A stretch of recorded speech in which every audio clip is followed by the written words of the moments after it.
देशद्रोह बयान देने के लिए जानता हूँ मैं कंगना रनावत को। अपने कंगना रनावत की फ्रेंचाइजी ले रखी है। कंगना रनावत गवर्नर हैं, मजिस्ट्रेट हैं, क्या है वो?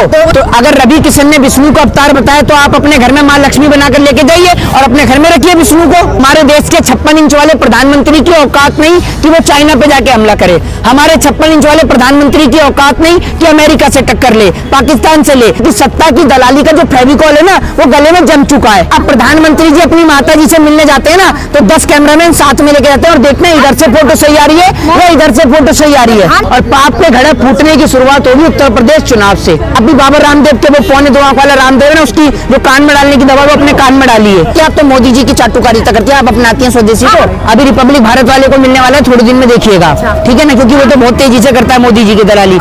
नरेंद्र मोदी अगर सत्ता में है तो उसका सबसे बड़ा कारण पता है क्या है? उसका सबसे बड़ा कारण है ये जो आपके लगे चाटुकारिता के माइक है ना।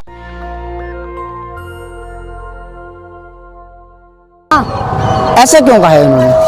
अब आपको ज्यादा पता होगा। मैं क्या अनिल कपूर का रिश्तेदार हूँ या कंगना रनावत का रिश्तेदार हूँ? आप मुझसे पूछते हैं। सबके लिए तो आपको पता होगा। सबके लिए मैंने ठेका ले लिया सबका। आप कंगना रनावत को इतने अच्छे से जानते हैं, आपने इतना क्यों? मेरे घर के पड़ोस में रहती है वो, मेरी पड़ोसन लगी है कंगना रनावत। मोदी आप नहीं जानते? मैं तो उनको जानता हूँ कि देशद्रोह बयान देने के लिए जानता हूँ मैं कंगना रनावत को। पद्मश्री पुरस्कार मिला, आप देशद्रोह बोल रहे हो? पद्मश्री इस देश में पहली बार मिला है क्या किसी को? है काम के लिए मिला। आपको चाहिए पद्मश्री? आपको चाहिए पद्मश्री? हाँ या ना बताओ। के लिए मिल। अरे आपको चाहिए पद्मश्री? चाहिए ना? तो आप कर जो काम कर रहे हैं ना भाजपा की दलाली का, वो बहुत तेजी से करिए। आपसे सवाल पूछो तो भाजपा तो आप करती नहीं है। आपसे पूछो भाजपा की दलाली आप करती नहीं है। आपसे पूछो तो अरे मैं क्या कह रहा हूँ, आपको भी चाहिए ना। अभी रिपब्लिक भारत वाले को मिलने वाला है थोड़े दिन में, देखिएगा, ठीक है ना, क्योंकि वो तो बहुत तेजी से करता है मोदी जी की दलाली। तो रिपब्लिक भारत वाला। अच्छा कौन? हाँ, अर्नब गोस्वामी और कौन है? अच्छा, आप एक पत्रकार के लिए ऐसे बात कर रहे हैं कि दलाली कर रहे हैं, पत्रकार के लिए बोल रहे हैं। हाँ, बड़े पत्रकार हैं देश के। भारतीय जनता पार्टी के राज्यसभा सांसद सुभाष चंद्र वो भी यही करते हैं। अच्छा, जी न्यूज के मालिक हैं वो भी यही करते हैं।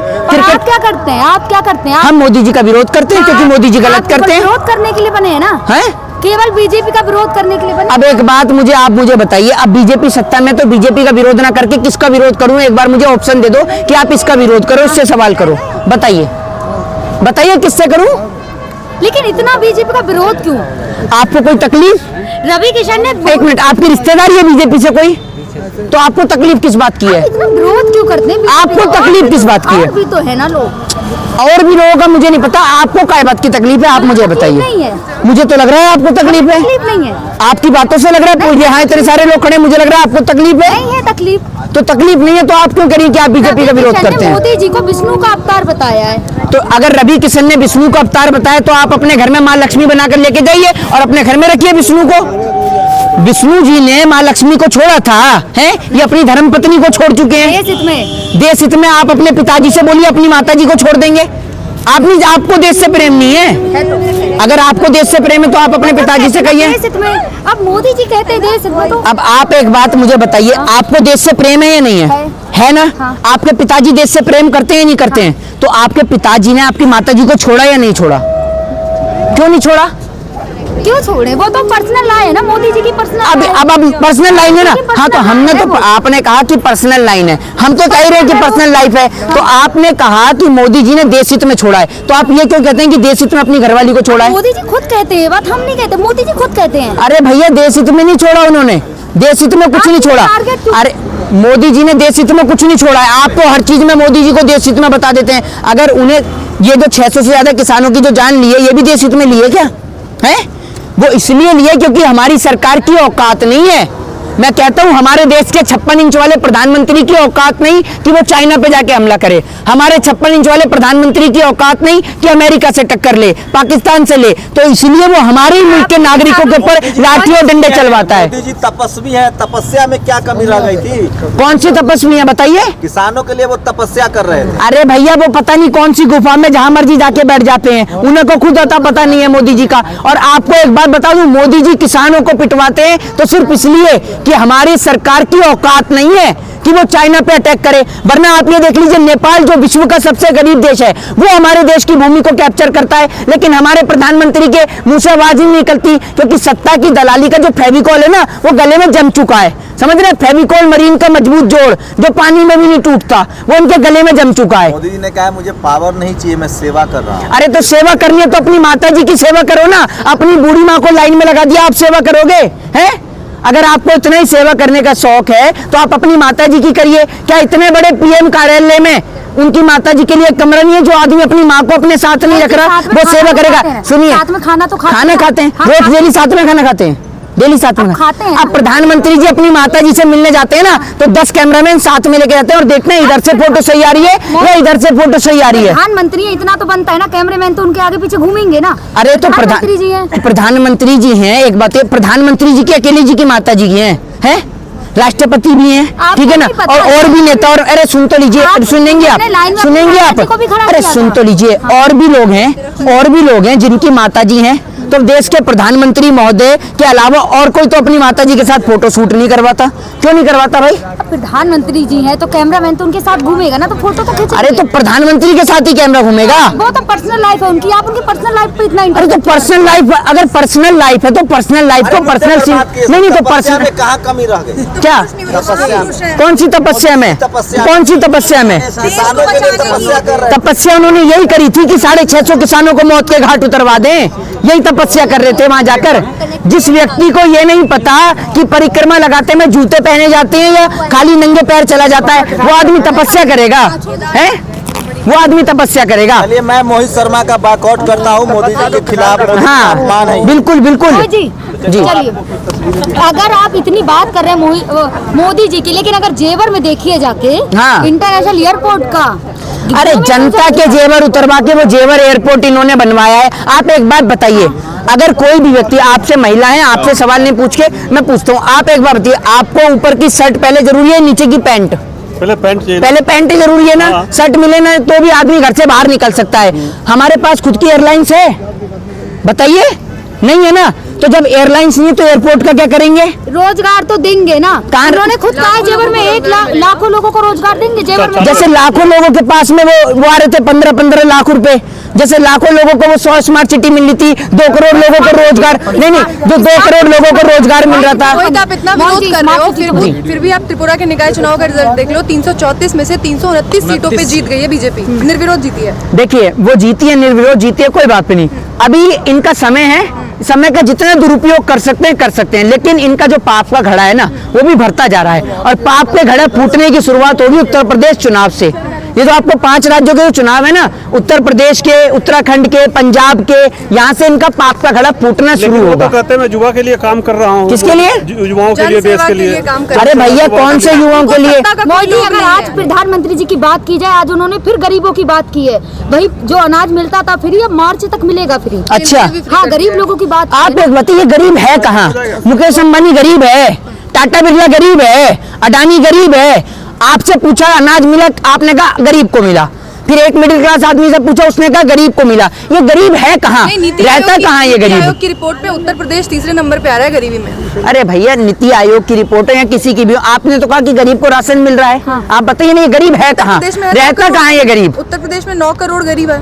अभी आप ऊपर चले जाइए, आप यहाँ खड़ी है ना, आप ऊपर चले जाइए, जो इस आप आंदोलन की बात करती है ना, ये आंदोलन जिस दिन खत्म होगा ना, और जितने आपने माइक लगा रखे हैं, सब लोगों से गुजारिश है कि यहाँ पर रहने वाले लोगों का आप एक सर्वे करके पता करिएगा। यहाँ पर लाखों लोग खाना खाते हैं। जो काम सरकार का होना चाहिए पेट भरने का, वो पेट भरने का जिम्मा यहाँ देश के किसानों ने लिया है। लेकिन अगर कंगना रनावत को देखा जाए, वो हमेशा देश, आपने कंगना रनावत की फ्रेंचाइजी ले रखी है। कंगना रनावत गवर्नर हैं, मजिस्ट्रेट हैं, क्या है वो? महिला है वो। तो महिलाएं तो अकेली कंगना रनावत महिलाएं हैं, और कोई महिला नहीं है देश में। देश में पहली महिला पैदा हुई है कंगना रनावत, और कोई महिला नहीं है। मूवी दी है आप? मूवी नहीं देखी कंगना रनावत की?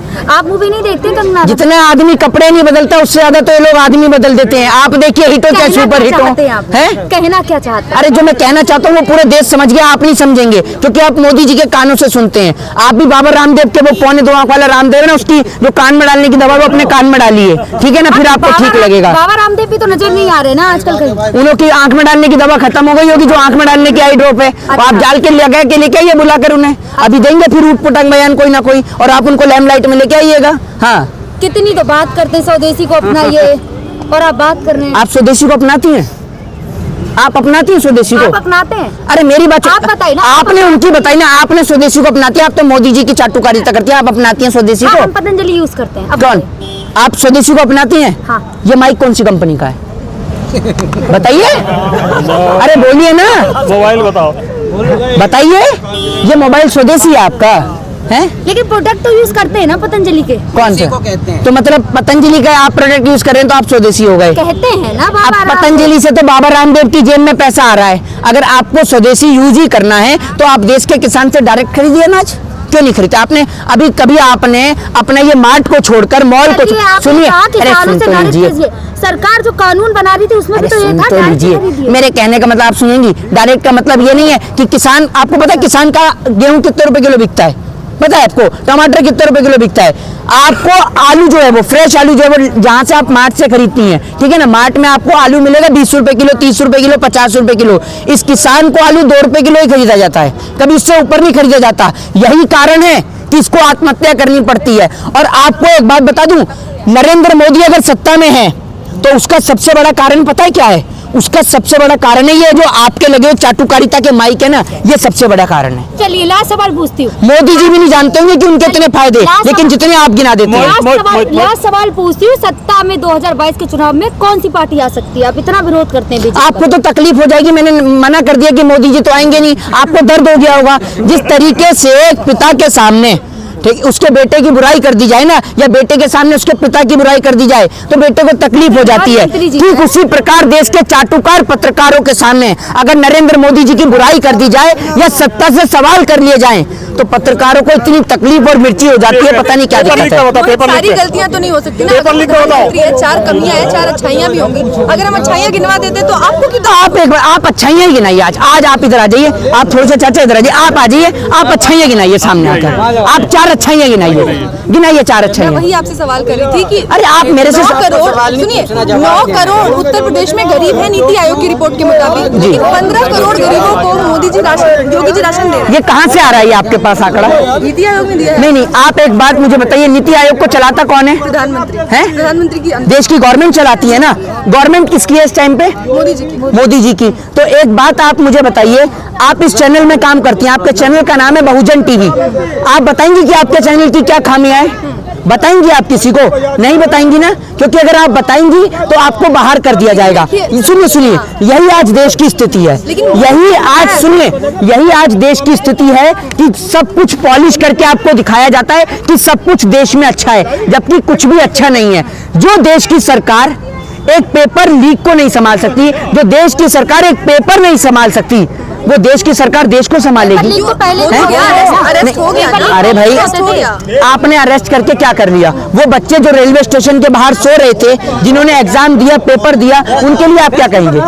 बताइए, उनका क्या हुआ? राजस्थान में भी शिक्षक भर्ती के लिए लोग बैठे हुए हैं सड़कों पे, रात को बिल्कुल। बाहर सो रहे हैं। अरे भाई, तो आप किसी की भी सरकार हो, राजस्थान की हो, छत्तीसगढ़ की हो, पंजाब की हो, या कहीं की भी सरकार हो, सत्ता से सवाल होने चाहिए भाई। अगर सत्ता से सवाल नहीं होंगे तो इस देश का नौजवान तो बिना नौकरी के लिए, अब प्रधानमंत्री जी की खुद की डिग्री का तब पता नहीं है, तो मुझे लगता है नौजवानों को भी डिग्री नहीं लेने देंगे वो। हाँ, रोहित शर्मा जी, किसान आंदोलन का जो कृषि कानून वापस हो गया है जी, तो क्या लगता है यूपी मिशन खत्म हो गया पूरी तरह से? देखिए, यूपी मिशन यहाँ पर खत्म नहीं होगा। देश के किसान के ऊपर जो अवैध मुकदमे जो दर्ज किए गए थे, वो मुकदमे जब तक वापस नहीं होंगे, जो किसानों को जो शहीद का दर्जा नहीं मिलेगा, उन्हें मुआवजा नहीं मिलेगा, कोई किसान अपना घर छोड़ के यहाँ से जाने वाला नहीं है। ये इनका घर है किसान का, और यहाँ पर न जाने कितने लोग अपना पेट भरने का यहाँ काम करते हैं। और ये आंदोलन जब तक खत्म नहीं होगा, जब तक एमएसपी की गारंटी भी नहीं होगी। जय हिंद, जय भारत, वंदे मातरम। लेकिन एक मिनट, वही सर्वे है जो बंगाल के अंदर भारतीय जनता पार्टी की सरकार बना रहा था। जब जहां सर्वे वालों ने कहा है कि नरेंद्र मोदी जी की सरकार बनेगी, तब तक सरकार नहीं बनी है। हैं। और जब जब इन्होंने कहा है कि सरकार नहीं बनेगी तब तब सरकार बनी, आप देख लीजिए। तो मैं सर्वे पे तो विश्वास करता नहीं हूँ, क्योंकि सर्वे तो ये है कि भैया सर्वे वाले तो मेरे पास भी बहुत सारे हैं, सर्वे वाले को पैसे दीजिए वो आपके पक्ष में दिखाएगा, उसमें क्या दिक्कत है। बहुत सारी प्राइवेट कंपनियां हैं जो सर्वे करती हैं, और सरकारी आंकड़ा तो कभी गलत बताएगा नहीं आपको, क्योंकि सरकारी आंकड़ा अगर गलत बता देगा तो सरकार जो बैठी है वो उसको बाहर ही कर देगी, उसका सर्वे इकट्ठे ही निकाल देगी। अभी आपने देखा ना कितने सारे लोग बेरोजगार हो रहे हैं, तो उसमें सर्वे वाले भी बेरोजगार हो जाएंगे अगर नरेंद्र मोदी जी के अगेंस्ट दिखाएंगे तो। सुप्रीम कोर्ट ने जो समिति बनाई थी कृषि कानूनों को लेकर, उसमें जो सदस्य थे उन तीनों का ये कहना है कि अगर एमएसपी लागू हो गई तो देश दिवालिया हो जाएगा, अगर राज्य देती है एमएसपी तो राज्य दिवालिया हो जाएगा। देखिए देश तो दिवालिया हो ही चुका है, आपने तो देश को दिवालिया कर ही दिया है। अगर हमारे देश से, हमारे देश की गरीब जनता का लाखों करोड़ों रुपया, खरबों रुपया दारू में कर विजय माल्या लेके भग जाए, नीरव मोदी लेके भग जाए खरबों की संख्या में, तब देश दिवालिया घोषित नहीं होता। एक बात सर, सीधा सवाल का सीधा जवाब, क्या तब देश दिवालिया घोषित नहीं होता? तो अगर किसान को एमएसपी की गारंटी मिल जाएगी तो देश को क्या तकलीफ हो जाएगी बताइए। मतलब करोड़ों रुपए का नया पार्लियामेंट बन सकता है, करोड़ों रुपया, खरबों रुपया भगोड़े भग सकते हैं लेकर, लेकिन किसान के हित में अगर कोई फैसला हो जाए तो सबके दिलों में तकलीफें शुरू हो जाती हैं। क्यों भाई? नहीं तो कल प्रधानमंत्री ने मन की बात में कहा ना कि 70 से 80 यूनिकॉर्न कंपनियां बनी है भारत में, रिकॉर्ड है। इससे पहले उन 70 से 80 कंपनियों में यूनिकॉर्न कंपनियां जो है वो पीएम केयर फंड में चंदा देती होंगी, तभी प्रधानमंत्री जी उनका एडवर्टाइजमेंट कर रहे हैं, वरना पीएम केयर फंड को सार्वजनिक करिए, दिखाइए कौन कौन उसमें चंदा देता है, पता चलना चाहिए। रखिए आप अपने पास पैसा, लेकिन उसका हिसाब किताब तो दीजिए।